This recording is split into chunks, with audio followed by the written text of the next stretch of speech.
ಈಗ ಈ ಜ್ಯೋತಿ ಪ್ರಯುಕ್ತ ನಮ್ಮ ಆಯುಧ ನಾಯಕರಾಗಿರ್ತಕ್ಕಂಥ ಸಿದ್ದನಗೌಡ ಪಾಟೀಲ್ ಅವರು ಎಲ್ರಿಗೂ ಪ್ರಸಾದದ ವ್ಯವಸ್ಥೆಯನ್ನು ಮಾಡಿದ್ದಾರೆ.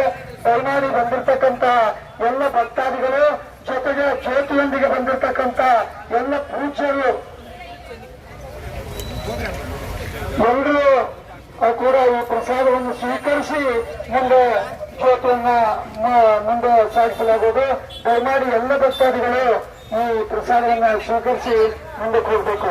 ಜೊತೆಗೆ ಈ ಪ್ರಸಾದವನ್ನ ಮತ್ತು ಈ ಸ್ವಾಗತ ಕಮಿಟಿಗೆ ಸಿದ್ದನಗೌಡ ಪಾಟೀಲ್ ಅವರ ಜೊತೆಗೆ ಅನೇಕ ಜನ ಕೈ ಜೋಡಿಸಿ ಒಂದು ಧರ್ಮದ ಕಾರ್ಯದಲ್ಲಿ ಅನೇಕರು ಕೈ ಜೋಡಿಸಿದ್ದಾರೆ. ಆ ಎಲ್ಲ ಮಹನೀಯರಿಗೆ ಸಿದ್ದಾರೂಢರು, ಗುರುನಾಥಾರೂಢರು, ಆರೂಢ ಪರಂಪರೆಯ ಎಲ್ಲ ಪರಮ ಪೂಜ್ಯರ ಆಶೀರ್ವಾದ ಸದಾ ಅವರ ಮೇಲೆ ಪೂಜ್ಯ